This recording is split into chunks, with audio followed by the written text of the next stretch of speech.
कि ये दो ऐसे इश्यूज हैं जिनको हम पे मुसल्लत किए जाने की कोशिश की जा रही थी बहुत अरसे से। आज से नहीं, चाहे किसी को अच्छा लगे चाहे किसी को बुरा लगे। हमारे बादशाह सलामत की कि उन्होंने पाकिस्तान आना था और राह हमवार करनी थी कि इसराइल को कैसे तस्लीम किया जाए, हिंदुस्तान के साथ ताल्लुकात बेहतर करना। वो उन्होंने अपनी तकरीर में बड़े तरीके से बता दिया। ये एक एजेंडा है जिस एजेंडे पे हमने चलना है। ये नवाज शरीफ साहब की वापसी जो है ये इंटरनेशनल इस्टेब्लिशमेंट की मर्जी से हो रही है। वजीर आजम बनाने के लिए किस तरह से वो पापड़ बेले जा रहे हैं। जरा खौफ देखें कितना इनके दिलों में बैठा हुआ है। इतना खौफ है कि वो उनका बस नहीं चल रहा था कि पाँव पकड़ने जाके। वेलकम सियासत.pk से मैं हूं कार बगा और इस वक्त मेरे साथ मौजूद है पाकिस्तान के मुमताज सियासतदान एजाज उल हक। सर बहुत शुक्रिया आपके कीमती वक्त का।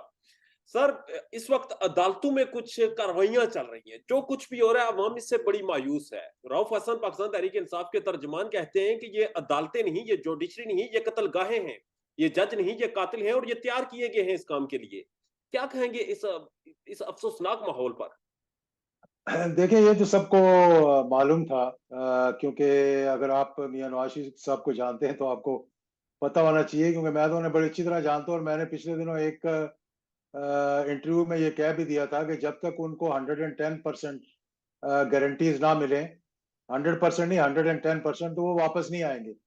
जो 4 साल नहीं आए, अपने भाई की हुकूमत में नहीं आए, उस वक्त नहीं आए जबकि सब वो एक किस्म की वहां से डिक्टेशन दे रहे थे कि क्या करना है क्या नहीं करना, प्रमोशंस ट्रांसफर्स, किसको लगाना है किसको नहीं लगाना।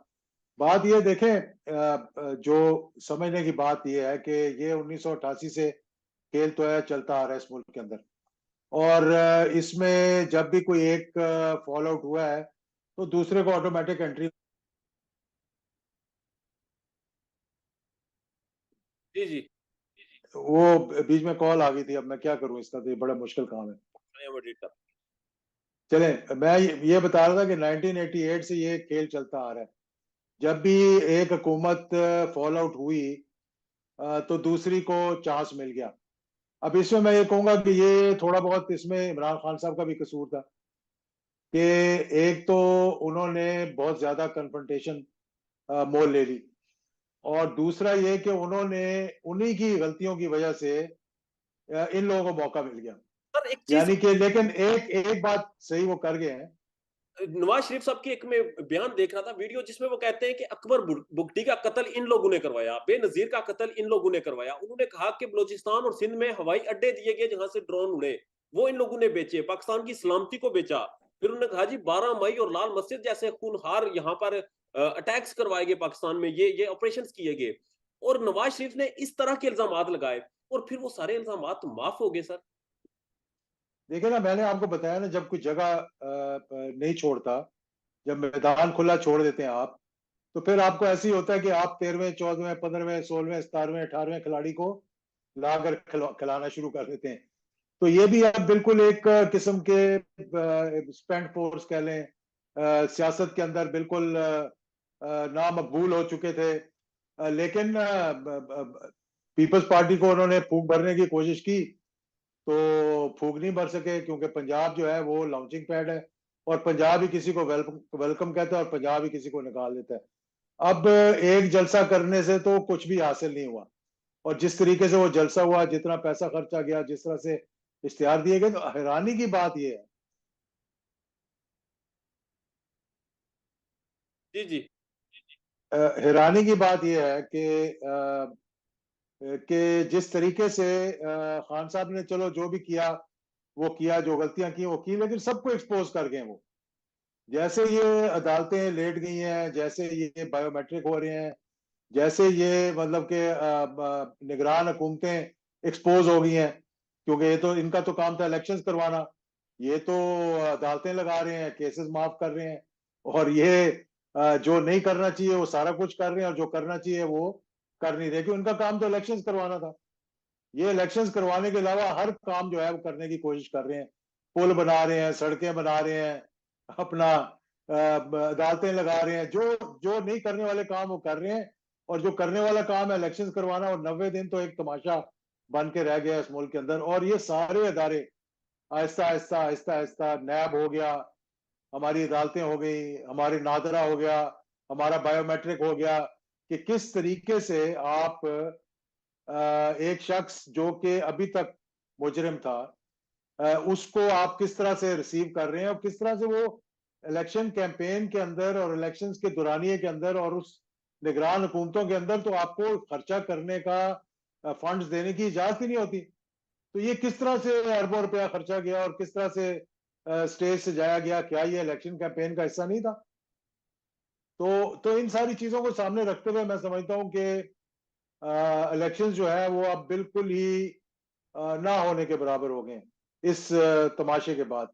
अगर एक ही शख्स ने अपने खिलाफ ही लड़ना है इलेक्शन, तो फिर दूसरा तो मैदान में होगा कोई नहीं, तो उनको लड़ने दें, बाकियों के हाथ बांध दें, उनको अंदर कर दें, उनके साथ जो करना है आप कर लें, लेकिन ये तो इस तरह अच्छा मामला चलेंगे। लेकिन इसमें देखें ना, उनकी भी गलतियां थी कि उन्होंने भी फिर एक हद जो थी उसको क्रॉस किया। वो हद क्रॉस नहीं करनी चाहिए थी, वो जगह नहीं छोड़नी चाहिए थी जिस जगह से इन्होंने फायदा उठाया। और अब इन्होंने जो कुछ करना है इस मुल्क के अंदर, जो तमाशा लगेगा, बेचारी कौम और अवाम क्या के। ये शुक्र है अल्लाह का कि थोड़ा बहुत SIFC बन गई, उसके अंदर एस्टेब्लिशमेंट ने अपना किरदार अदा किया, कुछ डॉलर को कंट्रोल कर लिया, वरना अभी तक तो हमारी बैंकरप्सी जो है वो डिक्लेयर हो जानी थी। और फिर कोई बयानिया इनके पास नहीं है, कोई इनके पास बात करने के लिए नहीं है। भाई जो है वो साथ खड़े हुए थे, अपना सुन रहे थे बातें। ये किसी ने नहीं कहा कि 16 महीने में इस मुल्क के साथ जो बर्बादी की है, इस मुल्क के साथ जो जुल्म किया है, इस मुल्क के अवाम के ऊपर जो जो बोझ डाला गया है, वो किसकी जिम्मेदारी है। और अब लग ये रहा है मुझे, आपके सवाल करने से पहले ही बता दूं कि ये जो 12, 13, 14, 15 पार्टियां इकट्ठी थी, ये अब किसी ना किसी तरीके से अपना अपना हिस्सा लेने के लिए जगह बना लेंगी और इन्हें और हिस्सा। सब इकट्ठे हो जाएंगे। और सर, नवाज शरीफ साहब, आपने पहले भी जिक्र किया कि अपने भाई की गवर्नमेंट में पाकिस्तान नहीं आए। अब वो पाकिस्तान आ गए हैं, उन पर केसेस हैं, वो अदालती मफरूर थे, उन्हें एक रियासती प्रोटोकॉल दिया गया। गारंटी किसने दी, और इतनी ताकतवर गारंटी थी कि नवाज शरीफ साहब अपनी गवर्नमेंट में नहीं आए मगर उसके बाद आ गए? या ये कोई ट्रैप था कि? देखिए, ट्रैप श्रैप तो कोई नहीं होते इस मुल्क के अंदर, ना ही कोई इतनी किसी में जहानत है कि वो किसी को ट्रैप करे, क्योंकि अगले भी बड़े तरीके से आते हैं। उनको कोई जो पजीराई मिलनी थी वो मिली नहीं है। दो काम इस मुल्क के अंदर होने हैं, चाहे किसी को अच्छा लगे चाहे किसी को बुरा लगे। एक तो हमास ने, अल्लाह ताला उनको सुरखरू करे, उन्होंने एक स्पैनर फेंक दिया, वरना पहले पाकिस्तान ने जो था, जो जिम्मेदारी लगी थी हमारे बादशाह सलामत की, कि उन्होंने पाकिस्तान आना था और राह हमवार करनी थी कि इसराइल को कैसे तस्लीम किया जाए। और उसके बाद हमारे दूसरे जो बरादराना ममालिक हैं, उन्होंने भी फिर इस पे आगे चलना था। दूसरा जो है कि हिंदुस्तान के साथ ताल्लुकात बेहतर करना, वो उन्होंने अपनी तकरीर में बड़े तरीके से बता दिया कि हमें बड़े अच्छे अंदाज से जो है वो कश्मीर का मसला उठाना पड़ेगा, और बाकी जो है वो हम हिंदुस्तान के साथ, हमारे पड़ोसियों के साथ जो है ताल्लुकात अच्छे होने चाहिए। और उसके अंदर उन्होंने ये भी कह दिया कि अगर बांग्लादेश बांग्लादेश ना बनता तो आज उन्हीं के थ्रू हमें राहदारी मिलती। मकसद ये था कहने का कि अब हमें तो वो राहदारी नहीं मिली, लेकिन हिंदुस्तान को हम वो राहदारी देंगे, वाघा से लेके और तोरखम तक, और उन्हें आगे सेंट्रल एशिया तक देंगे। ये इनका थोड़ा सा सबक पढ़ के आए हैं, ये तोते की तरह इन्होंने रटा हुआ है और यही इन्होंने करना है यहाँ पे। तो ये किसके माँ पर कर रहे हैं? ये देखे ना, ये तो पूरा एक न्यू वर्ल्ड ऑर्डर कह लें इसको, इंटरनेशनल एस्टेब्लिशमेंट कह लें इसको। ये एक एजेंडा है जिस एजेंडे पे हमने चलना है, वरना हमें तो $1-1 अरब के लिए हमें नवाज शरीफ, घुटने टेकने पड़ते हैं। ये नवाज शरीफ साहब की वापसी जो है, ये इंटरनेशनल इस्टेब्लिशमेंट की मर्जी से हो रही है? देखिए, इसमें जिसके पीछे जो भी है, लेकिन ये है कि एक्सपोज सारा कुछ हो गया, हर किसी को पता है कि क्या हुआ है। अब आप जैसे लोग बैठकर या टीवी एंकर बैठकर अब वो कोई लिख रहे हैं कॉलम्स में, अभी इलेक्शंस हुए नहीं, इलेक्शंस का जिक्र दूर दूर तक नहीं है, तो उन्होंने कहा जी ये आने वाले वजीर आजम। यानी ये तो एक अंधे को भी अब पता है कि वजीर आजम बनाने के लिए किस तरह से वो पापड़ बेले जा रहे हैं। लेकिन क्या ये वजीर आजम बने? कहते हैं ना, man proposes and God disposes. तो एक अल्लाह की जात भी ऊपर बैठी हुई है जो इस पाकिस्तान की हिफाजत कर रही है, और मेरा ख्याल है उसी ने आखिर में आप देखेंगे कि ये सारे एक्सपोज हो जाएंगे इसराइल जो का। कुछ ये कर रहे हैं। एक जलसा तो कर लिया ना, अब अगला जलसा भी तो करना है। कितनी इंतजामिया गाड़ियां भरेगी, कितनी इंतजामिया जोर लगाएगी, कितने डीपीओज डीसीओज लिस्टें बनाएंगे। हर बार तो नहीं होगा ये। अगला जलसा ऐलान करें और फिर देख लें किस भाव बिकती है। इसराइल को मानने के लिए किसकी जिद थी कि इसराइल को मानना है, और मानना कौन चाह रहा था? तस्लीम कौन करना चाह रहा था इसराइल को, और कौन करवाना चाह रहा था पाकिस्तान को? देखिए, सारे सारे इस्लामी ममालिक के ऊपर ये प्रेशर था कि ताल्लुकात जो है वो अच्छे किए जाएं। आहिस्ता आहिस्ता यूएई ने तस्लीम कर लिया। कुवैत के अंदर इनका दफ्तर है, कुवैत का मुझे मालूम नहीं, कतर में इनका ट्रेड ऑफिस है, ओमान के साथ इनकी एम्बेसी है, टर्की में इनकी एम्बेसी है। तो बाकी पीछे कौन रह जाता है? देखें, इंडोनेशिया, मलेशिया, बांग्लादेश तो इतना मैटर नहीं करते जितना पाकिस्तान करता है। तो हर किसी की यही ख्वाहिश है कि अगर तुम लोगों ने सरवाइव करना है तो तुम भाई इस अपने बड़े बाप को की मर्जी के मुताबिक चलो, वरना पे तुम्हारे लिए मुश्किलात पैदा हो जाएंगी।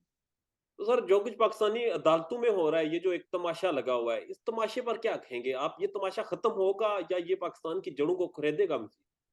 नहीं नहीं, मैं तो बड़ा खुश हूँ ये सारा कुछ देखते हुए। जितने लोग एक्सपोज हो रहे हैं उतना बेहतर हो रहा है। हर आवाम के, एक रेहड़ी वाले को भी, एक रिक्शे वाले को भी, एक उस जो खेतों में काम कर रहा है किसान, उसको भी अब पता है कि क्या हो रहा है और कैसे हो रहा है और क्यों हो रहा है। तो ये अच्छा है कि जितना एक्सपोज होंगे उतना बेहतर है, क्योंकि हर तब्दीली से पहले जो है ना वो कपड़े उतरते हैं, और जितने कपड़े ज्यादा उतर जाएंगे उतनी जल्दी तब्दीली आ जाएगी। इमरान खान माइनस हो पाएगा, या इमरान खान को अंदर रखने से अवाम उसे भूल जाएगी? देखिए, ये देखिए, इमरान खान साहब से पहले तो ये पूछा जाए कि आप आज जो अंदर हैं इसकी वजह क्या है? क्यों आपने अपनी हुकूमत, अपनी असम्बलियां तोड़ी मरकज में? फिर आपको कहा गया बार बार कि पंजाब और केपी के दो बड़े सूबे आपके पास हैं, इलेक्शंस इन्होंने करवाने नहीं। इनका मूड हमें पता लग रहा था कि क्या मूड है इनका। तो और फिर उन्होंने ये जितना जो कुछ हो रहा है अब मैदान लगा हुआ है। देखें, 88 में बेनजीर आई, वो फॉल आउट हुई तो नवाज शरीफ को लाया गया। फिर नवाज शरीफ साहब ने जो आने वाले दिनों में फिर वो लेंगे पंगा, मैं कहता हूँ इसको, क्योंकि पंगा लेने की कई लोगों को आदत होती है। तो फिर बेनजीर का रास्ता खुल गया, फिर इनका खुल गया, यहाँ तक कि मुल्क के अंदर 99 में मार्शल लॉ लग गया। और अब वही काम हमारे, ठीक है, रजीम चेंज हुआ, बुरा हुआ, साइफर का जो मामला है वो कौम के सामने आ गया है, सही है गलत है, अदालतें फैसला करेंगी। लेकिन ये तो तुले हुए है ना कि अब सजा देनी देनी है, तो सजा भी दे के देख ले, मतलब उससे क्या फर्क पड़ेगा? कोई फर्क नहीं पड़ेगा उससे।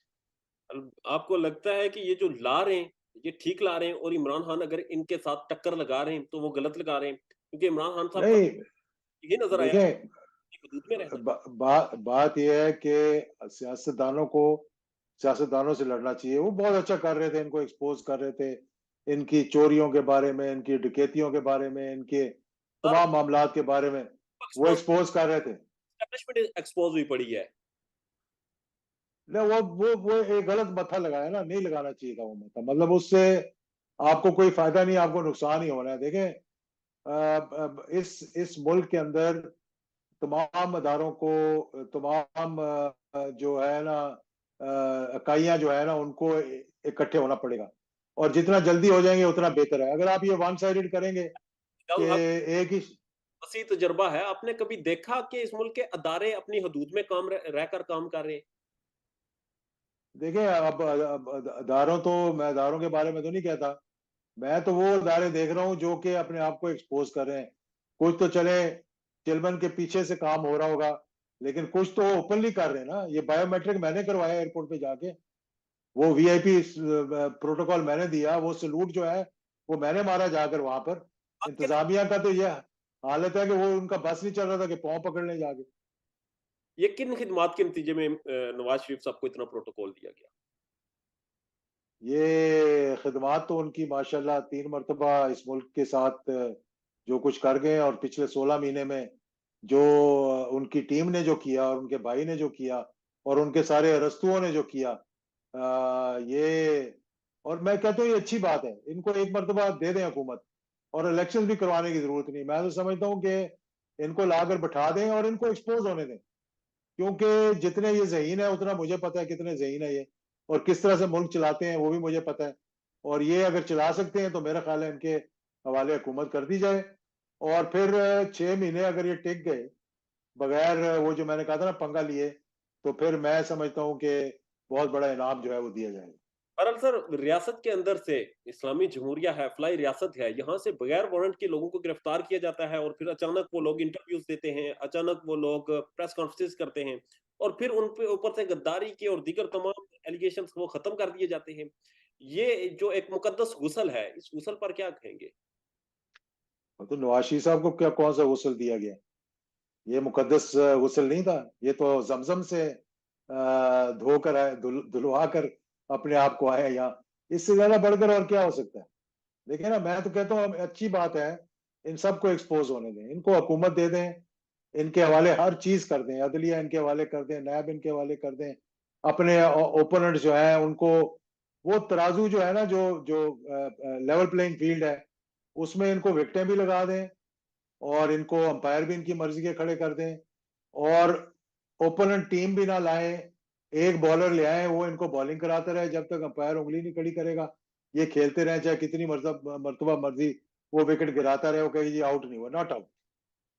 एजाज, तो ये चाहते हैं, ये लेवल प्लेइंग फील्ड है, और ये इनके लिए तराजू के दो पलड़े जो हैं वो बराबर हो गए हैं। अब इनकी बातें जो है वो खेल रही हैं, लेकिन इनको ये पता नहीं है कि पब्लिक के अंदर ये माइनस में जा रहे हैं। जितने मर्जी गैलप के सर्वे करवा लें, जितने मर्जी पैसे खर्च लें, लोगों के दिलों में मोहब्बत नहीं पैदा कर सकते। मुझे ये बता दें कि इन्हें गारंटियां कौन देता है? जब बेनज़ीर लाइन से हटती हैं, उन्हें हटा दिया जाता है, नवाज शरीफ को लाया जाता है, वो लाइन से हटते हैं, उन्हें हटाकर इमरान खान को लाया जाता है या जिसको भी। ये लाता कौन है और गारंटियां देता कौन है और इसको हक किसने दिया ये सब करने का? ये राज तो वही बता सकते हैं जो आते रहे और जाते रहे, अब मैं तो नहीं बता सकता कि क्या राज है। ये राज तो उनके सीने में दफन है, और उन्हें मालूम है कि कब वो कार्ड निकालना है और कब उसको खेलना है। और अब 4 साल के बाद ऐसा कार्ड निकाला है जो कि माजी में कहीं भी, कि दुनिया के किसी खित्ते में भी, दुनिया के किसी मुल्क में भी किसी ने ये नहीं देखा होगा कि ये कैसा कार्ड खेला है इन्होंने। तुरब का पत्ता है या कोई जोकर है जिसको निकाल के जहां मर्जी फिट कर दें। बहरहाल, आप पाकिस्तान से बाहर हैं साहब, मायूस होकर बाहर गए या डर कर? नहीं नहीं, मैं अपना थोड़ा सा, मेरा यहाँ काम था, ना डर के गया हूँ ना मायूस होकर गया हूँ। मायूसी की कोई बात नहीं है, क्योंकि मायूसी गुनाह है। मुकाबला इंशाल्लाह बड़ा बेहतर तरीके से होगा, अलायंसेस भी बनेंगे। ये हो नहीं सकता, ये देखे ना, एक एक कुदरत है, एक नेचर है। नेचर के खिलाफ तो आप नहीं लड़ सकते। नेचर ये कभी भी नहीं कहेगा कि एक शख्स को ले आए हैं और उसको लाकर वहां बैठा दें और अपनी मर्जी करें। वो कुछ तदबीरें जो हैं वो आसमानों पे भी बनती हैं और वही कामयाब होती हैं, जो जमीन पे तदबीरें बनती हैं वो कभी कामयाब नहीं होती। फैजल हक साहब, आप चीजों को ऑब्जर्व करते हैं और एक तजर्बा भी रखते हैं और आपको समझ भी है चीजों की। Who was the creator of ninth my? किसने ये किया था और ये इसका स्टेक होल्डर कौन था? देखिए, जिसने भी किया बहुत गलत किया, मतलब जिन्होंने किया 9 मई वो नहीं होना चाहिए था। बिल्कुल, ये बिल्कुल एक ऐसी चीज है जो कि मैं समझता हूँ कि कोई मुल्क भी, एक आजाद मुल्क जो है वो ये बर्दाश्त नहीं करेगा कि उसके फौजी तनसीबात के ऊपर हमला किया जाए, आगे लगाई जाए। जिसने भी वो किया, अदालतें लगेंगी, सजाएं होंगी, पता लग जाएगा कि किसने किया किसने नहीं किया। लेकिन बड़ा अफसोसनाक है जो भी हुआ। मैंने उसे कंडेम भी किया था, मैं अब भी कंडेम करता हूँ, आइंदा भी कंडेम करता रहूंगा। मैं नहीं समझता कि ये चीज ऐसी है जिसको बर्दाश्त किया जाए। सर, आखिर में मुझे ये बता दें, साइफर केस में इमरान खान साहब को फर्द जुर्म आयद की गई, वो हाई कोर्ट में उसकी अपील दर्ज की गई और उसके बाद वो केस समाअत के लिए भी लगा और फिर लिस्टें वो कैंसिल कर दी गई और अदालती अमले को भी नहीं पता क्यों कैंसिल कर दी गई। तो आपको लगता है कि जुडिशरी जो है वो कंप्रोमाइज हो रही है इस वक्त और अच्छी खासी हो रही है? नहीं नहीं, वो तो जिस किस्म के फैसले, जिस किस्म के प्रोटोकॉल अदालतों के अंदर लोगों को मिल रहे हैं, वो तो सब कुछ नजर आ रहा है। जिस तरह से अदारे जाके माफिया मांग रहे हैं जी कि हमने तो, आप अगर इनको बेल कैंसिल भी कर देंगे तो हमने इनको नहीं गिरफ्तार करना। जरा खौफ देखें कितना इनके दिलों में बैठा हुआ है, इतना खौफ है कि कांपे टांग रही हैं इनकी। तो इस निजाम अदल पर क्या कहेंगे फिर आप? इस निज़ाम अदल पे मुझसे ज्यादा उनको कहना चाहिए जो इसका झंडा उठाकर लाइव शो करवा रहे हैं, जो दिखा रहे हैं लोगों को, जो फैसले अपने जो है वो दुनिया को दिखा रहे हैं। और पहले तो टिकर चला करते थे, अब तो लाइव शो चलते हैं। अगर अपने आप को, अपना ही इदारा खुद को ठीक करना ना चाहे तो उसको कोई ठीक नहीं कर सकता। और इन अदारों का ये जो भी किरदार है सियासत में, जितनी भी इंटरफेरेंस है, ये किसी सूरत जस्टिफाइबल है? देखिए, हर हर चीज को अपने अपने दायरे के अंदर काम करना चाहिए। ये मैं कह रहा हूँ ना, जो जो भी अपने इख्तियारात से तजावज करेगा तो वो हर किसी को मालूम हो जाएगा। अब आज हर किसी को पता है कि कौन क्या कर रहा है, कौन किधर खड़ा हुआ है। यहाँ तक के आने वाले वजीर आजम का पता लग गया।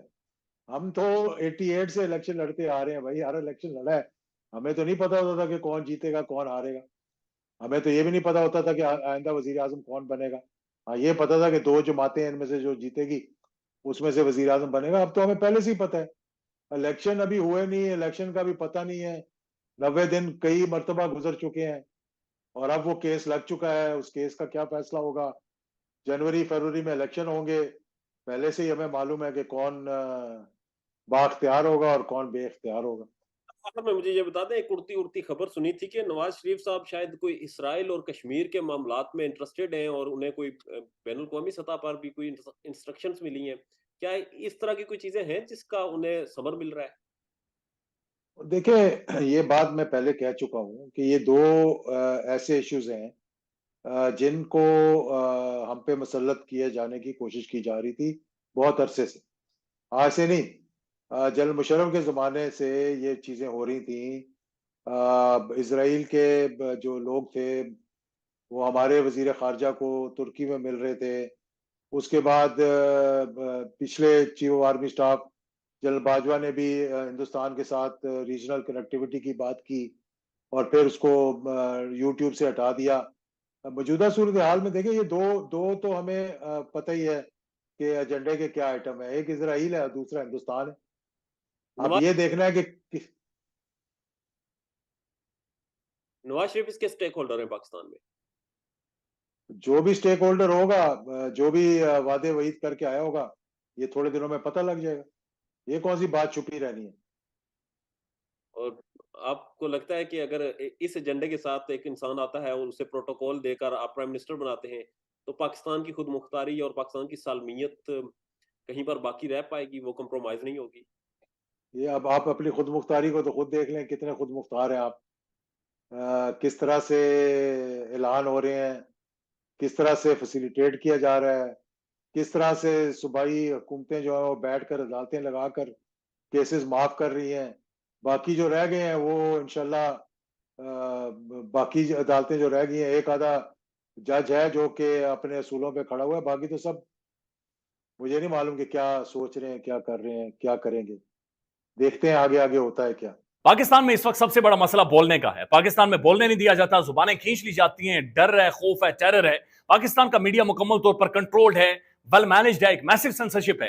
इसी तरह का दबाव पाकिस्तान में सियासत.pk भी फेस कर रहा है, जिसे पाकिस्तान भर में गुज़श्ता कई महीनों से मावरा आइन, मावरा कवानीन मुकम्मल तौर पर बंद कर दिया गया है, मुकम्मल तौर पर बैन कर दिया गया है। सियासत.pk की नशरियात को लिमिटेड करके पाकिस्तान में छोड़ दिया गया है। तमाम तर कानूनी मुआवजे के ऊपर आवाज उठाई गई, दस्तक दी गई, लेकिन हर तरफ से खामोशी है, सन्नाटा है। कहीं पर कोई सुनवाई नहीं है, कोई सुनने को तैयार नहीं है। लेकिन इसका हल क्या है? क्या खामोश हो जाएं?